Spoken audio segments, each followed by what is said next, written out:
Good morning, everybody. It's Aaron here again from Countryside Acres and Homestead. I guess I should add that too. And I got Ginny with me. We just picked up a trailer. I was going to load our big tractor on our trailer to bring it in for repairs, but that's a no-go.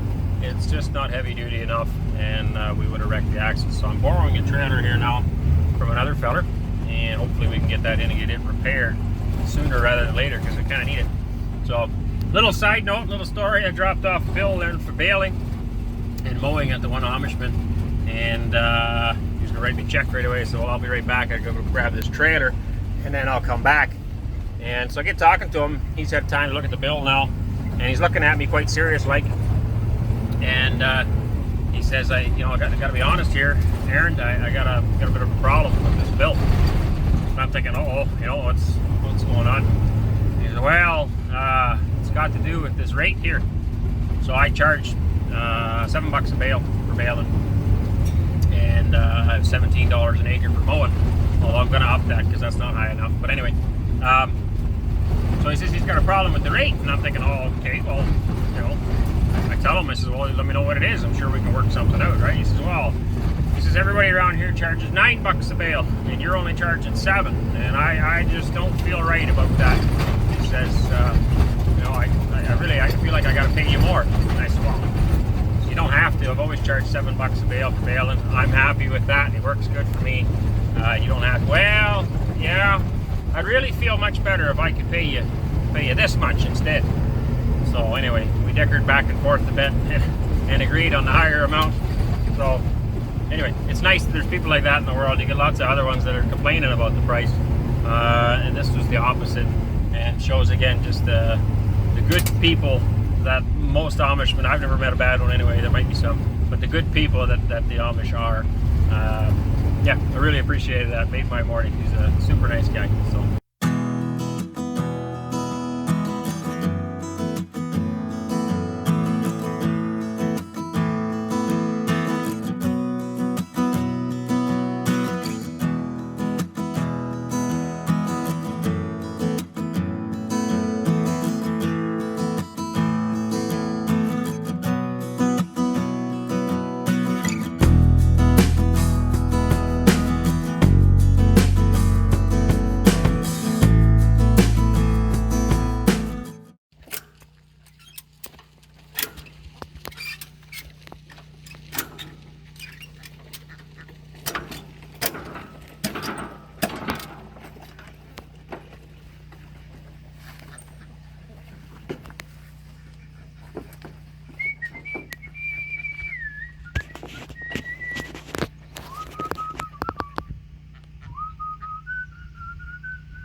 Tractor loaded up, heading on our way over to the dealership.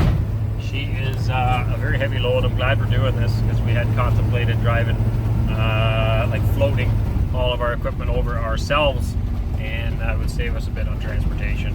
But that's about all this van can do. She's got some weight to that tractor, I guess, so I think it's best off we'll just hire somebody. So I better get on the horn of that too and get somebody to see if I can find somebody anyway that can float this stuff out to Manitoulin for us. Anyway, it's good to figure that out now rather than as we're going to Manitoulin. I mean, the van can do it, but it is quite a bit of weight. It's kind of bouncing me around a bit. You hit a few bumps and stuff. It's not the most pleasant ride, I guess. But yeah, sometimes you're better off just to pay somebody else to do it for you and save the grief that could happen down the road. Get stranded on the side of the road with a busted axle or something crazy like that. Oh, sorry guys, I have not been filming very faithfully today. It's hot. we're getting stuff done. I got the tractor dropped off. They're going to work on that. Hopefully it's going to be something simpler, but probably not. It's going to be a big bill. So anyway, here's what it is. That's the price of owning equipment, I guess. So I got that dropped off. I brought the trailer back. I have had time to have coffee, spent a little bit of time with the kids and with Anissa. Picked up some plywood for building a box. We want to build a box to get some more of our stuff, some loose items that are floating around, put in the box and get ready to move. It'd be a lot easier to pick that box up then and set it onto the trailer to get it moved. So try to remember to take some footage of that, I guess, and work with that. Then I got told we have a kid goat here with a bad leg. I think it's over there still. Anyway, looks to me like it's broke. We were hoping it was dislocated, but I'm feeling it, and I'm thinking it's busted. So I don't know what we should do. It doesn't seem to be bothered too much by it itself. It's walking around, but it's eating. Well, I'll show you. You can decide for yourself. That's the goat right there under the trees. Of course, Buttercup's going to get in the way. Why are you in the way? She wants to be on camera. Hey, we're not talking about you. Hey, so that's it. You can see it's eating, it's chewing, plays with the other goats, but you can see the one leg on the far side is not the way it should be. And there's some swelling there for sure. I don't know. Like, it's alert, it's healthy, seems healthy, keeps trying to get away from me. It's running around. When you touch it, it definitely doesn't like that, although it doesn't make any noise, it just wants to get away from you. I don't know if we keep it. I talked out loud maybe about amputating the leg. I honestly not sure. I'm going to have to take some time to think about this. Give me some suggestions down below. If you like, drop them down there. Yeah, be curious to see what everybody else is thinking. Whether we should just euthanize it or keep it. I think the broken leg, though, the fact that it is busted, it's never going to heal. Well, I shouldn't say that. It could heal funny. So we've moved Buttercup here, and I think that's how it probably broke its leg. I'm thinking Buttercup might have stepped on it. The other goats are back there behind the van, and we wanted to wean all the young ones. So this is all our doelings from this year. There's 2, 4, 6 of them in here. All the billies we put back in with the males again over there. We brought the females here to wean them, get them off the milk, and just feed them here, hand feed them, get them calmed down. So they're fairly calm. You can come right up and scratch them. They're doing good.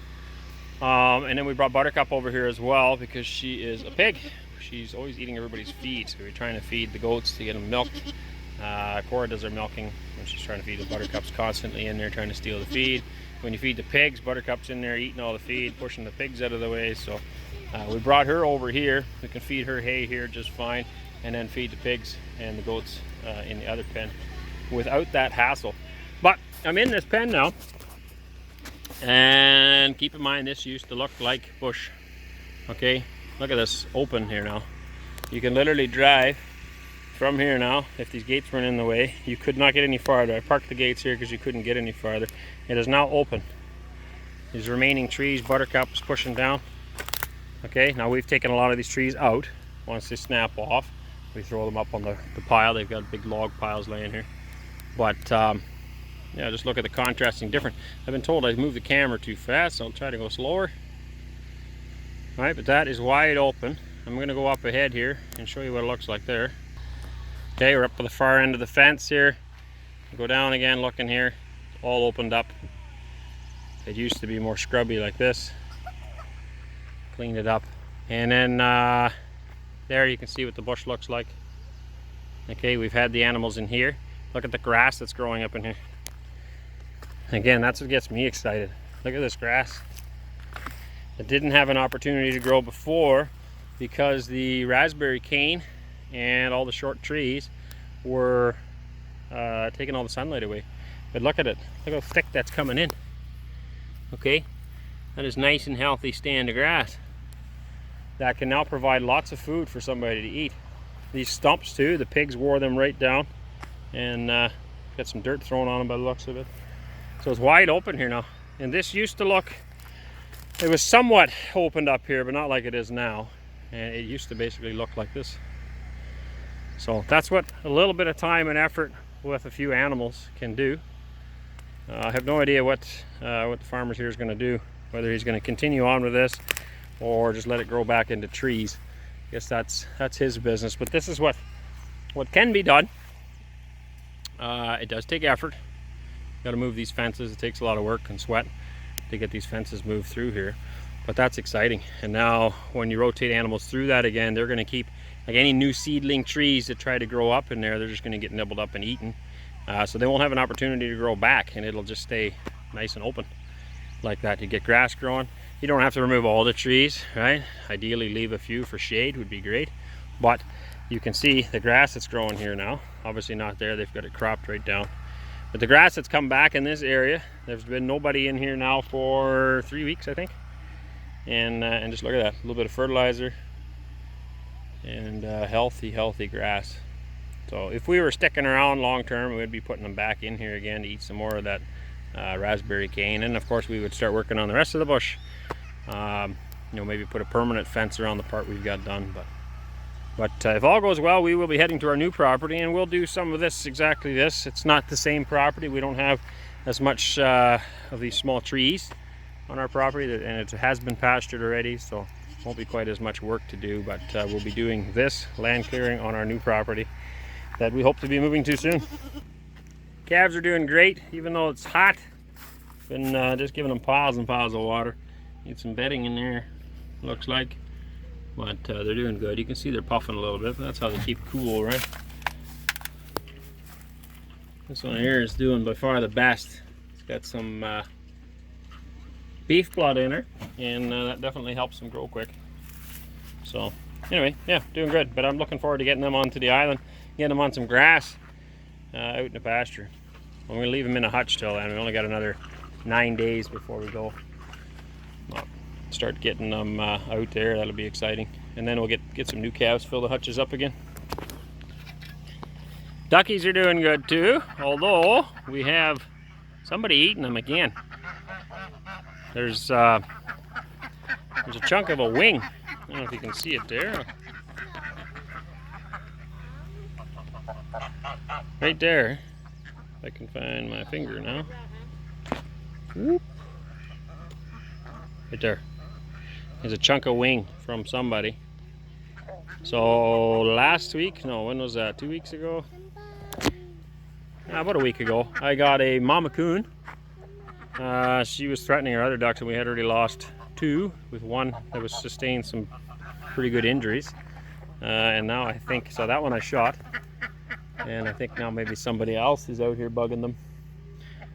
So we'll have to maybe stay up a little bit at night and see what comes out, because we don't really want to lose our ducks. Other than that, they're healthy and happy. Running out of water. Water level is getting lower and lower and lower. We used to be up to almost to the top of that rock. You can see it's kind of a line there, and all the line here on the dirt used to be up to the top of that. So now this part of the pond is completely dry. Still got water here, but it's about time we leave. We're wearing out our water here. Time to move on. The next place we got an endless supply of water. It's a year-round running creek, from what I understand. So we can get the water out of that much easier than here, where we're just waiting for rainwater. Uh-oh, I was gonna do that, Cora. You beat me to it. I've got the fork, see? Too busy yammering on over here showing you guys stuff. Cora's getting all the work done.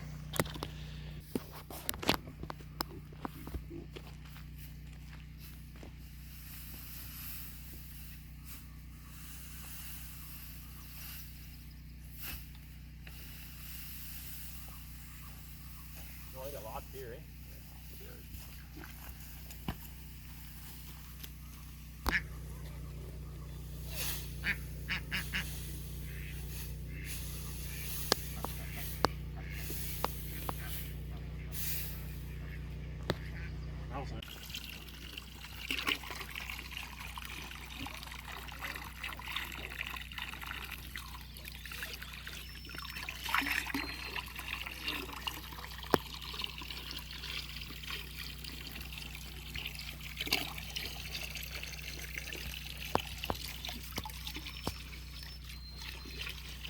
We are about to do some milking, right?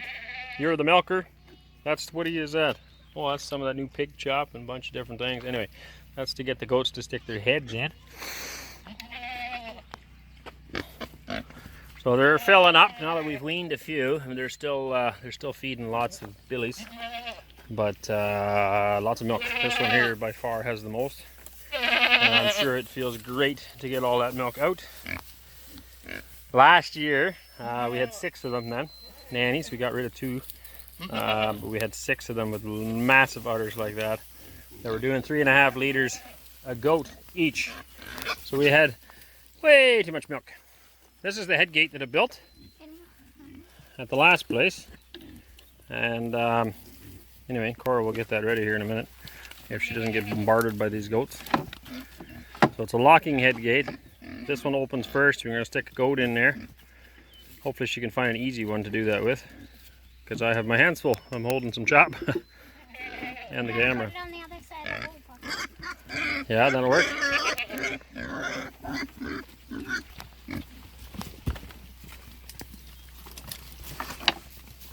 Alright, so now one's head's in, sorta kinda. I gotta put the camera down. I think we'll switch places with Cora. And there was 2. Come here, go.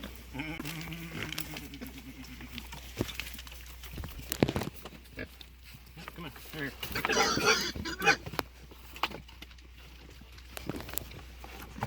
She has a more difficult time getting her head in. Well, it was much better when we had Here, can you, yeah. when we had the trough. Because then we didn't. Okay, so this used to be all stuck to a stand with a trough, and the goats would just run up and stick their heads in the hole. That worked a lot better than stuck to 3 of these flimsy trees where everything's falling over and everybody's trying to eat on the wrong side of the fence. Stick your head in there. And we don't have enough hands to make them work. Come on, get your head in the hole. Alright, that's that. One more. Maybe it would be best to get her go that way. Anyways, we switched here. She's leading it. Alright, so this one we just don't need all the milk right now, and we're dumping the last of that one out. 2 of them are still getting fed, or feeding the goats, and that one gives us the most amount of milk here, the 3rd one. So we're just about 3 liters here now, and she's still feeding some as well. But yeah, they will all do 3.5 liters.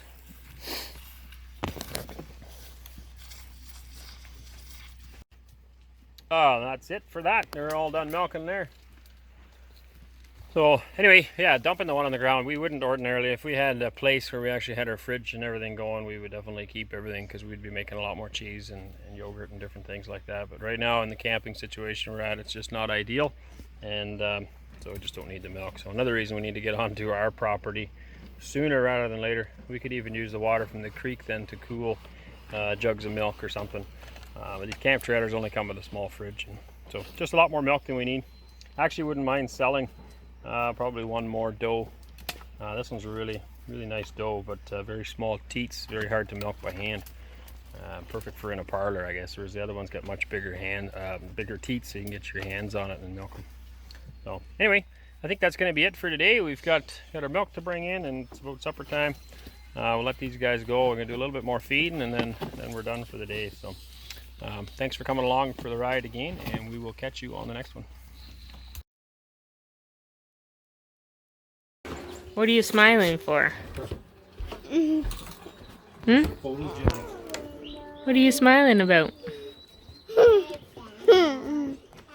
You don't know?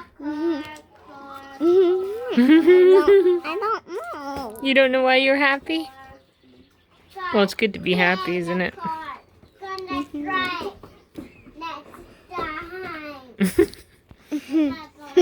The child that likes to talk is speechless. There you go. Where do you want it? Right here? Nana didn't stick the ball.